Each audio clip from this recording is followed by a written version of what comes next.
Depends on who you talk to, but you do tend to see faces in the rock when you've been down there long enough. It's just a facial recognition trick that your brain does, I guess. Or you're going crazy. Groovy. I do watch sports, actually. I was watching the cricket just before South Africa versus England one day international, if that sparks your interest. Cricket's like the baseball with the canoe paddle, right? That's right, yeah, you got it. I never understood it because game could go for like days. A test match can go for up to 5 days, but this is a different format. This is the one day international. They tried to jazz it up a bit to try and spark the interest again. Instead of 5 days, they made like a shorter format, a bit faster paced, all that sort of stuff. Today, ladies and gentlemen, on The Story of My Friends, we have Jack White in the studio. As much as he doesn't want to talk about Seven Nation Army today, we're going to talk about quite a different topic. You see, because color me surprised when I started getting his mail at my house to Jack White, I was thinking, oh, I need to meet this new neighbor of mine. He is not from the White Stripes, but he is instead a transplant from Australia. That's right, mate. Not similar to Jack White in fame, richness, and I don't know how to hold a guitar the right way up, but I do like his music. Or in complexion. So when you picture an Australian in your mind out there in listener land, if you, like me, picture somebody who's 5'2", 97 pounds, anemic, you have the exact opposite picture of your typical Australian. So Jack, you're 6'4"? Yeah, 6'4", a bit under. I don't like to round up. A bit under. So he's 6'3" and a half. That's sort of like if you're 3.5 years old. I'm 3 and this many. It sounds a bit pretentious rounding up, I feel. Okay. At this level anyway. And to be fair, you're mid-30s, yes? That's right, 34. Okay, you're going to shrink anyway, so you may as well just get used to 6'3". I have shrunk because due to a fracture in my spine. So when I get that fixed, might get my 6'4" status back. Okay, so, there's always hope, and go fuck yourself. As a 5'9" gentleman sitting over here, didn't quite make the 6 foot mark. Yeah. But sorry to hear about the fracture. How did you injure yourself again? No, I'm not 100% sure. Okay. I just had an ongoing nerve thing. And in typical Australia lore, it was probably wrestling a giant spider or... Probably something seriously uncool, like one of the times I fell off a ladder at work or fell off a motorbike. Something unfun like that. Falling off a motorbike does sound like you were having fun right up until that moment. That's right. One of the yoga teachers was over, and she lived in Australia for a little bit. And she is basically listing her reasons why. And I was like, well, isn't it the surfer guys? And she's like, actually, no, because they get too drunk. And that was her reason for not wanting to date your Australian surfer guys. We are a land of binge drinkers, yeah, especially this generation. Yeah. For better or for worse. Him and the missus, sorry, I always get the name Christine and Christina fucked up. Christina. Okay. That's right, yeah. It'll take me like a year to get it right. But if your name's Lauren or Laura or Christine or Christina, there's like a 99% chance I'll get it wrong. So Christina. Yeah, Christina. And just know she'll hold it against you if you get that wrong. I texted it to you a couple times. You didn't correct me, so I assumed... I was kind of let you run with it. Ah, fuck. You're trying to get me in trouble. She bakes bread, and he brought over a loaf of sourdough the other day, and it was just fucking fantastic. So it was quite possibly the best sourdough that I've had in the last few years. I tried making it myself during COVID, and I fucked it up. Yeah, well, it was a COVID transplant in our household as well. We got a starter from a friend who'd had one for years, and that's sort of what kicked it off. And then when we moved here, one of Christina's co-workers again had a reasonably old starter. So we stole some of that and reignited it. I've overfed every starter that I had. Apparently, I can't do simple math. Hey, maybe I'll get a chance to talk for a living. Yeah. We're really rounding the bases here. So these are my neighbors, and I stopped over to deliver an erroneously delivered package, which... Thankfully, Jack hasn't pressed charges yet because I've opened no less than 9 of his boxes as they're shuffled in with my Amazon nonsense. I drop it off and he's like, oh, thanks. I needed this before I go away to go gold mining. And I was like, wait, what? Currently at the moment, I'm at a project in Alaska, in the interior of Alaska near Fairbanks. It's about a 3-hour bus out of Fairbanks in the Alaskan mountains there. And it's for an Australian gold company up there in Pogo Gold Mine. It's just below North Pole, funnily enough, with Santa. I haven't seen him up there yet, but... This might make the Christmas episode. Yeah. It's in the mountains there somewhere. My position, I'm 3 weeks there, 3 weeks off. Yeah. It's a 24/7, 365 operation. Yeah. With a camp. You fly up there, you live in camp for 3 weeks, eat, sleep, work. And I'm assuming it's like Quonset huts or like modular. Yeah, it's all modular ATCO. But the interesting thing about this project, which I've never experienced before, is it's all under the one roof as in the fact that your accommodations, your gym, Yeah. your mess, Okay. the workshops, it's all interconnected, and that's due to the inclement wet winter they have there. So they had to make this an interior modular mall. Yeah, that's right. What is the worst weather you've been through up there? Everyone this year was telling me that they had a mild winter. Okay. And for an Australian, this is not a mild winter. I think it was minus 33 was the coldest that I had it. That's Celsius. So I guess Oh, yeah. at minus 40, you get the parity between Fahrenheit and Celsius. So I'm not sure what it is Fahrenheit, but I can tell you, mate, it was way too cold. And it's the coldest I've ever experienced. But everyone was like, oh, no, this is The nothing. whole Fahrenheit Celsius thing is still one of the world's greatest mathematical mysteries to solve. So we Yeah. haven't solved it over here yet.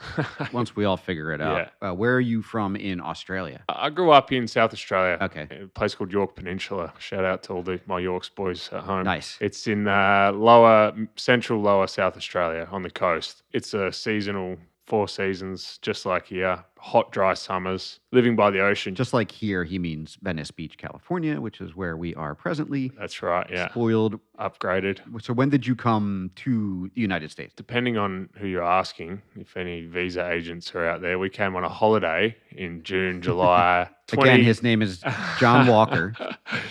2023. We live in Huntington Beach, California. That's right. We're valid now. Okay, so you've been here a few years now. Yeah, coming up 2 years in California. Nice, just in time to realize the peace and prosperity that is the United States of America. The kindness That's right. that we pass on to our own citizenry and the rest of the world. Land of the free. That's an interesting question because you go up and let's just say you're locked into camp, and in this case, you're probably stayed within this barracks building most of the time you were there. So that's 3 weeks. 3 weeks, 21 shifts in a row. And never really venture shifts. outside except to go to the mine itself. That's right, yeah. Well, that's crazy. But given today's political climate, and I'm not here to pass judgment on anybody's particular thing, except if you're a fascist, go fuck yourself. We have a democratic process here, and it really swung from just the liberal side of the spectrum, moderate side of the spectrum, I guess, over to fully right-wing conservative. Yeah. I imagine if you go up there, no matter what your politics are you encouraged to either maybe like bite your tongue a little, or is it like every fucking where else in the world where politics has become this insidious thing that you have to have a vocal opinion on? Well, I'm not fantastic at biting my tongue at the best of times. See Australia. Yeah, I really battled, particularly during the election time, and I consider myself a centre-leaning, do as you please, be kind to others, but within the current status, I'm probably as far left as you can go away from your current political party. However, being Alaska, it's a red state, a lot of red state personnel there. It was a large battle for me to bite my tongue in amongst all that Trump bullshit rhetoric and all the fallacies and all that sort of stuff. And that was my first swing there. Needless to say, I didn't make a lot of friends within the first swing. And then the swing after that, I was made the lead electrician. So I was then sort of in charge of a lot of the people that I just stood on a lot of toes. So we've worked through it, but it was an interesting transition. There was a slimmer chance of somebody finding a smoking charred corpse somewhere due to an industrial accident. You are in an environment where there's a ton of different jobs. There's different roles there. But the object is to find gold and then get the gold and then make sure that you're refining the gold and then transporting the gold. Is that the typical process? And maybe guarding it too. So probably a security force and shit like that too. Yeah, security is a big part of it, particularly in the smelter side of it and the transport. I don't really have a lot to do with that side of it. Is there like toilet filters on? Nah, I think it just to get into that smelter area, you have to have a certain amount of clearance. And then obviously there's CCTV scattered throughout the whole place. Okay. So it's not like a diamond mine where like in some third world country where everyone has to get x-rayed on the way out. No. Or like your classic cable TV cocaine refining factory where everyone's in their underwear and all topless women. To smuggle a decent amount of gold out internally, you'd have to be a pretty brave man to make it worth it. So it's not worth your job or your career. You know what I mean? You know what they say, everything's a dildo if you're brave enough. Correct. A lot of different temperaments up there and also a lot of different work experience. And then I think in any job where you're swinging a sledgehammer, it's one of the jobs, it's just like you didn't go to college for that. Straight up blue collar, roll up your sleeves, get the shit done. I was a roofer, did all those other jobs. Oftentimes, we would have to fight each other, and those fights would quickly escalate from a war of the words to straight up war. Yeah. Granted, I was in my 20s. That's Yeah. just kind of the way things went. And this was Philadelphia, where nobody can keep their mouth shut to begin with. And everyone thinks you're 10 times larger than they are, including myself.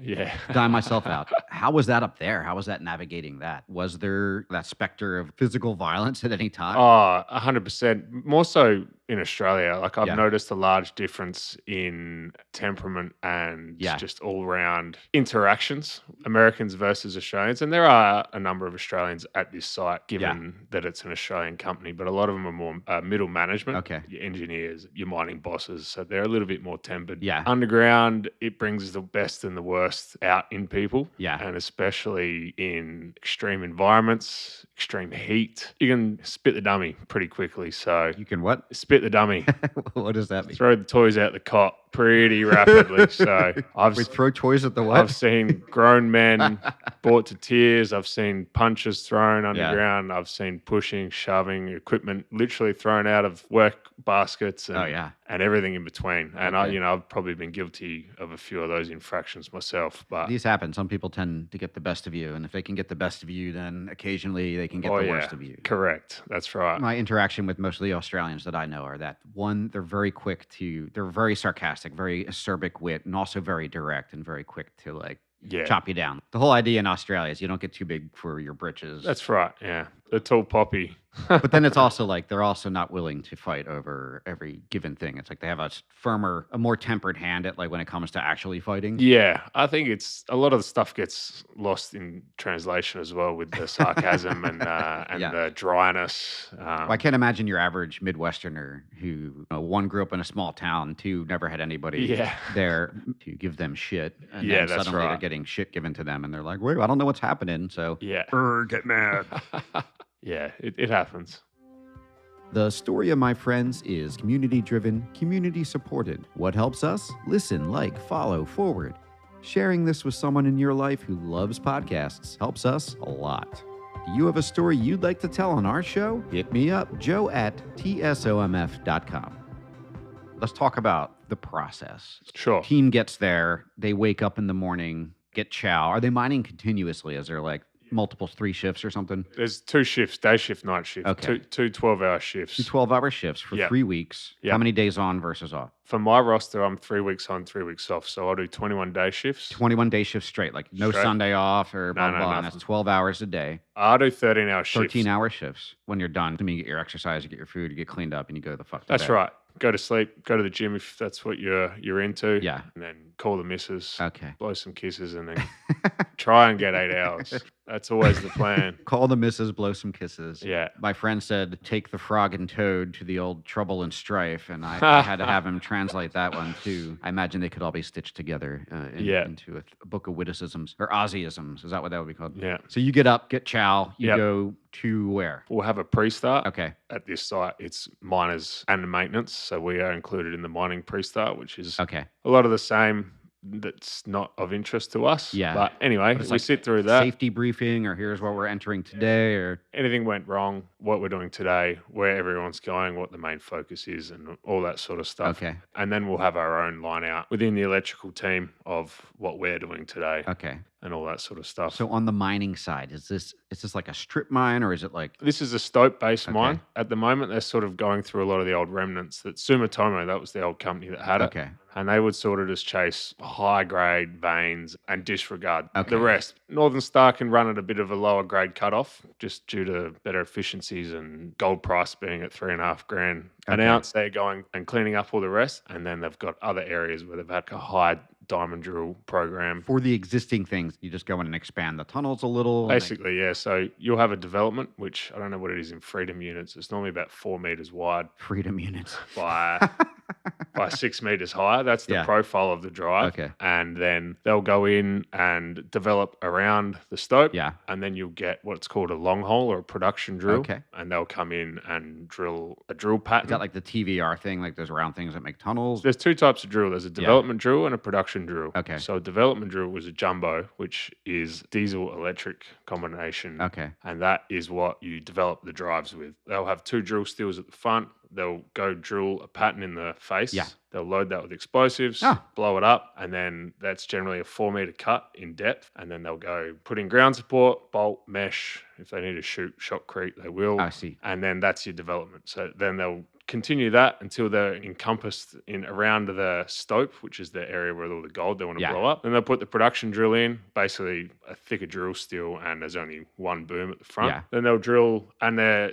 4 meter lengths. Again, what's that, 12 feet? Freedom units. Freedom unit, 12 feet. Sure. 12 feet lengths, and then they'll just continuously drill to where they need to. And then once they've done the drill pattern, they'll load that with explosives, blow it up, and then that's your stope. Lots of loading things with explosives. That's pretty much it. Drill, load, blow it up. Blow it up and then sift through it, and hopefully you're in the right area to get the good stuff. Okay, since nobody can see the quizzical look on my face when you're describing different drills, we will put pictures of all this stuff on our website at storyofmyfriends.com or tsomf.com. How do they determine where to look for new gold? Is there like LiDAR, or is there... That's your diamond driller's job. So they'll have a diamond drilling company as a separate contractor come in, and they'll set up a drill rig. Yeah. It's called a diamond drill because of it's a diamond tip drill bit on the end of it, and it's a core drill. So they'll drill a distance to wherever they're told to drill, and then they'll get a sample of the rock each length of that drill bit. So they come in on areas that are already purchased? It's all part of the same lease. I see. They'll get told by the geologists and all the brains in the office to go, this is the drill plan, this is where we want to check out, drilled here to this length. Then they get a core sample, then they can check the grades of gold and find out what it looks like. Then the mining engineers will come in and say, all right, this is worth it. Let's develop to there. You have this incredibly advanced orchestration that's needed in basically hostile environment, weather-wise, relatively tight quarters, and then a bunch of different functions. And it's all like, again, it's all orchestrated to extract the gold out from this and at a high value, so to make sure that your effective cost per meter of dirt or something. I don't know what's... They do a cost per ton. Cost per ton. Okay. Basically, what it costs you to get an ounce of gold versus what you sell it for. For all these other jobs, you have actually quite a different job. So if up until now people envisioned you in a dark cave manning a jackhammer or some shit like that, they're dead wrong, because what you do is... I'm an electrician. The lead electrician, if you guys didn't hear that shit before. Yeah, which is just fancy name for an electrician. That's nothing. So what is your typical day? Generally, underground, you need 3 things to mine. You need power, water, and air. Yeah. And we're involved in moving the water in. Yeah. And then dewatering. Dewatering. Pumps, pump stations, and then air movement is obviously very, very important underground. So we get all the robots. Power up. Yes, that's right. So vent fans, ventilation, primary vent, secondary vent, all that sort of stuff. Yeah. And then power. As I mentioned, the drill rigs run on here. It's 480 volt power. Ah, that's nothing. It's a real pain in the ass because in Australia we have 1,000 volt. Jesus. You can get longer distances without going into the boring stuff. You can get longer distances with less volt drop. You would need at least 3 lines run at 480 something in order to get replicate the same it. distance. Yeah, that's right. So Okay, because it's not quite 1,000 when you add up 480 twice, right? And it's that's not right. enough. That's not enough. Okay. So that's the main gist of it. And then we're just maintaining those drill rigs, making sure they're running. If they break down on the electrical side of it, that's up to us. Yeah. Pumps, fans, and then to transport all this power around, we need underground substations, or they call them MLCs here. How deep underground are we It's a talking? good question here. Like, it's again, this is the first site I've worked at. You're up in the mountains, and and the portal is in the side of the mountain. So you go into the side of the mountain. And from there you can go up, you can go down. So every other site I've worked at, you were at ground level, and then you had sea level below that. So you could easily say, oh yeah, I'm at 500 meters below. Yeah, in the ground itself. Let's forget sea level. Like, so you're like 500 meters just just down inside? Yeah, I'd say probably the deepest point in this place would be 500 or 600 meters. You guys like drive in, or do you have to go down in like your cage? This mine, I've worked in other mines where they had a cage and Okay. and on a shaft, and some people would go down there. The Sparkies generally always drive down because we need Sparkies, eh? Sparkies, yeah, because we need vehicles to get around and we need tools and all that sort of stuff. So How did you get started in this line of work? I did my apprenticeship where I grew up in South Australia. Okay. I had a friend of mine that was a drill fitter in the mines, heavy diesel mechanic. Yeah. And he had just worked up there for a couple of years and then would shoot off to Europe for 6 months and then would go back and work for a couple of years. And I was Okay. like, that's not bad. I don't mind that. To me, right now, it still seems like a good gig. Like work Correct. 3 weeks and chill out for 3 weeks. I think I could do that. Pretty sure it's the same here, but apprentices at home get paid below minimum wage, basically. So Okay. for 4 years, I couldn't afford to pay attention. Like I was broke. When I finished, I thought, you know what, I'm going to try my hand at this. And that was 2013. Okay. The plan was go up for a year, save some money, and go overseas. And then 1 year turned into 2, and then it turned into 3, and then I think this will be my 10th year. So I did 7 years in South Australia, 1 year in Western Australia, 1 year in Africa, and then this is almost a year in I Alaska. think the 10th year is your golden anniversary. Nice. Ladies and gentlemen, there's the types of jokes that you can expect from here.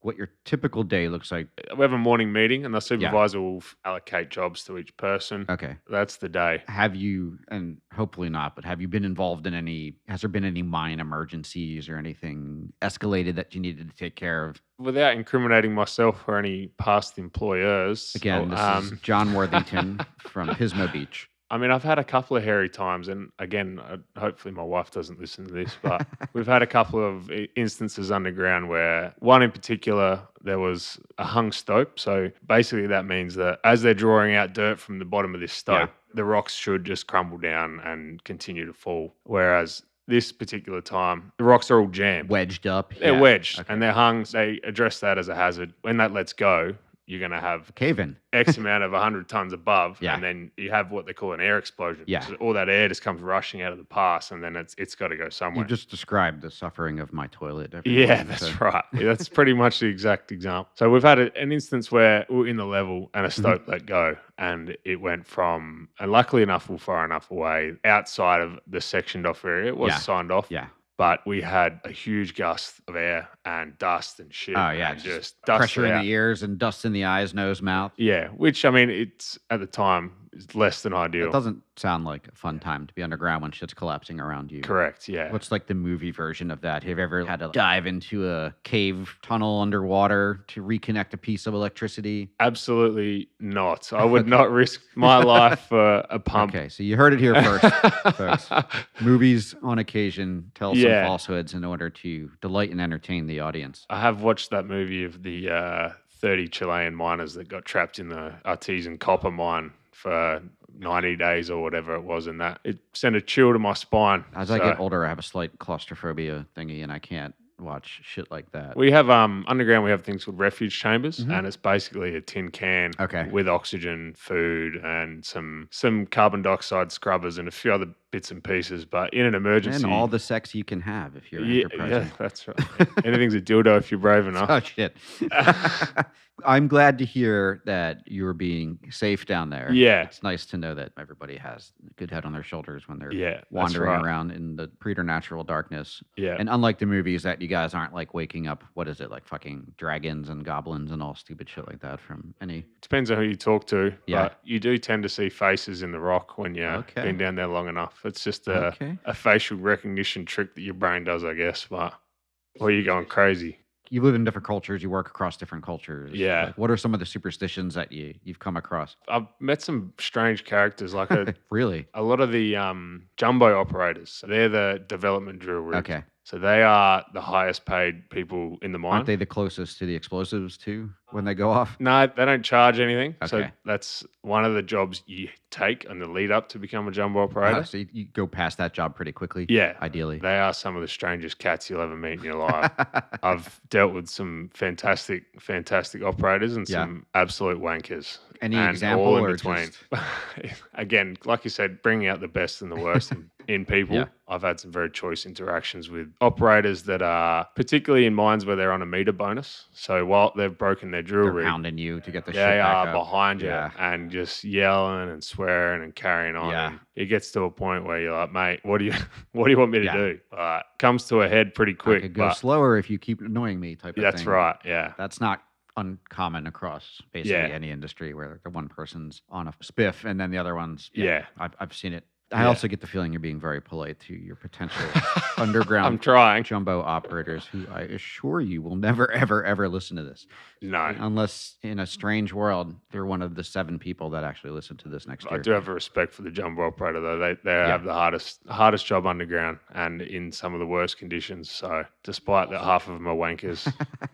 You also graduated from, like, your job was explosives and now it's this. So like, Yeah. you kind of made it past there, 10 fingers, 10 toes, hopefully. What are the working conditions for the jumbos or for you when you go there and have to fix a broken down rig or something? Well, I mean, Alaska's the mildest underground I've ever been in. Okay. And it's to the point where in the winter, if you're at a fresh air intake, there's ice on the wall. And there are some areas outside of that where you still have to wear a jumper, which underground is like insane coming from Australia and Africa where it's just perpetually hot, humid. What was the worst you've been? I think the worst for me would probably be Africa. Like when you combine heat and humidity underground with the lack of airflow, you get like the really high wet bulb. Anything above 30 is just insufferable. Like you're pouring with sweat. You lift a screwdriver and you're pouring with sweat. It's like breathing through a wet sweat sock. That's right. And in Africa, in Mali especially, it was just insanely hot. Geez. And then they had the wet season, right? So I had a couple of my junior electricians during Ramadan. They're not working? Well, they're working, but they're not drinking water. Oh. So during the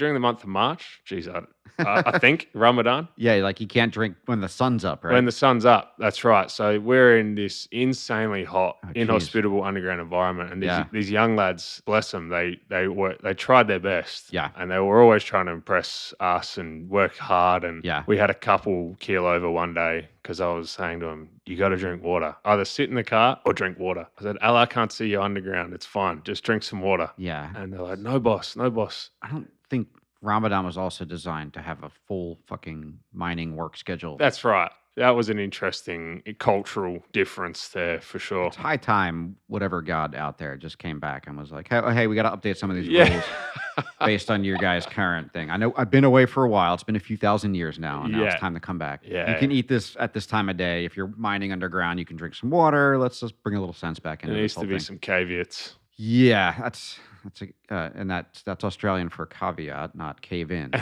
let's just clarify that real quick. Okay, so that's the worst that you've been in. And then what's next for you? Is there a pathway to management for you? Is that something that you're considering sticking with? I didn't plan on still being in mining 10 years later, mate, to be quite honest with you. Okay. I keep saying if I'm still here in 2 years, I've done something wrong. And that or right. 10 years later, I'm still doing it. But you might come up from a gold mine one day and the robot apocalypse has already happened. That's like right. AI's taken over. You'd be like, I'm in exactly the right spot. I was in a hardened underground shelter. That's right, yeah. When shit really hit the fan.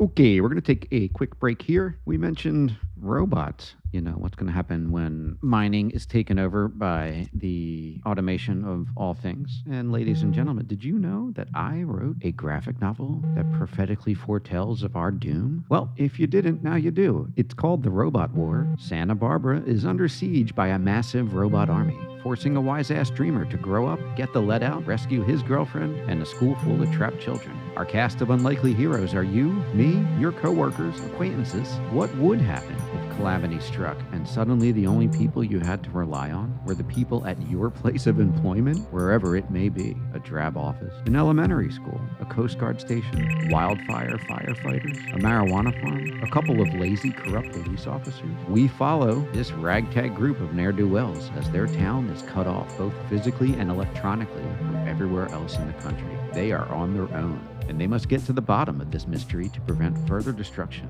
during the smoky chaos of a large wildfire spawned from a surprise robot invasion. That is, if they want to survive, and that's available on Amazon Kindle, or just hit me up. I got hard copies. Okay, and now back to our show.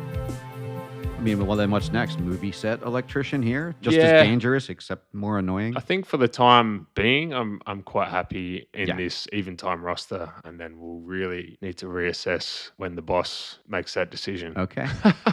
Okay. Raise your hand. I might just sign up to Rover and start walking some rich Venice Beach housewife's dogs every day. Nice, That sounds nice. like a great plan to me. I was told the real money is in starting a car service, and that way you can deliver all sorts of things.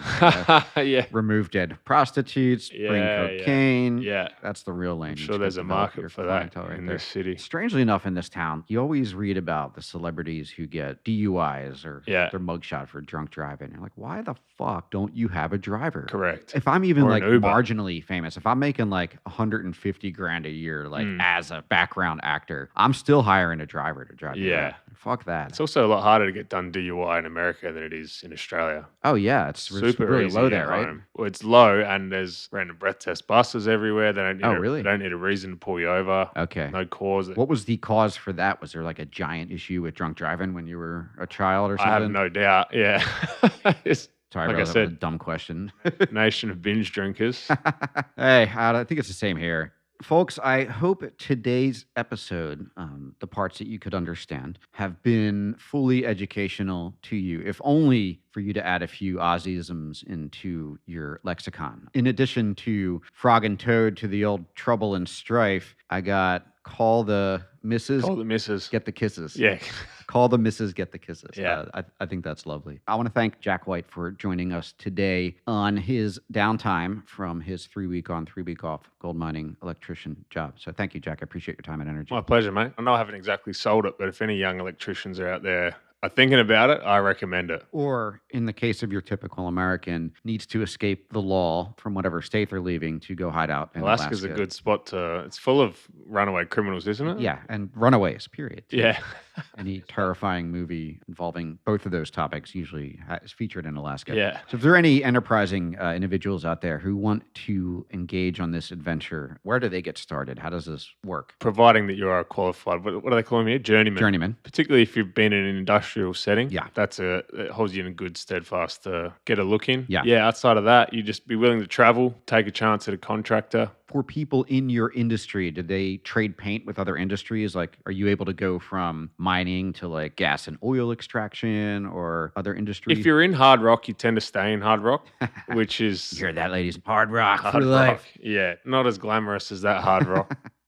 Just circling back on the jumbo operators. Okay. About how much of an individual breed you have to become a jumbo operator. My first week in Western Australia, I'd been out of mining for about 2 years, and I took this role in northwestern Western Australia in the Pilbara. It's not the arsehole of the world, but you can see it from there. So it's it was insanely hot. It's about 50 k's down from Marble Bar, which is the hottest part of Australia. My second week there, I get a call for a jumbo breakdown. Okay. I get to the jumbo and I can't see the operator. I was sort of looking around, and then I looked around the back of the rig, and the jumbo operator is in his jocks, overalls off, boots off, and he's just sitting in a puddle of water, splashing himself, trying to cool down. And his name was Bob. So Bob, if he's still alive, he was also a huge piss wreck. So I don't know.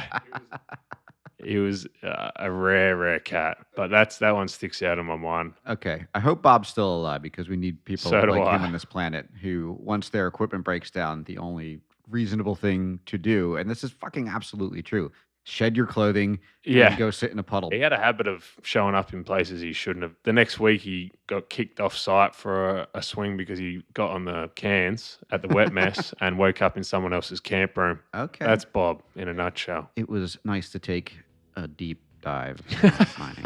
I won't make the obvious fucking pun. Yeah, But it's all good. if you have a question for Jack, or if there's something you want to relay to him, please do so through Joe at thestoryofmyfriends.com or Joe at tsomf.com if you don't like spelling shit out. All right. Pleasure. Thanks for having me, mate. My first podcast. Hopefully everyone could understand my mumblings and drawl. Yeah. If you need an Australian translator, ladies, Yeah, that's right. Good luck. provide one. Thanks, mate. Ladies and gentlemen, that's our show for now. The Story of My Friends is a production of JF3 Co. LLC, produced by yours truly, Joe Friend. We'd like to thank Jack White for joining me, telling his tale, and teaching us that To smuggle a decent amount of gold out internally, you'd have to be a pretty brave man. special thanks to our assistant producer, Erica Loshin, and a shout out to all the creators of the clips and whiz-boings used throughout this episode. The acknowledgements, attribution, credits, and thanks can be found on our website at thestoryofmyfriends.com. Questions, comments, thoughts, concerns, ideas, send us an email at listener@thestoryofmyfriends.com.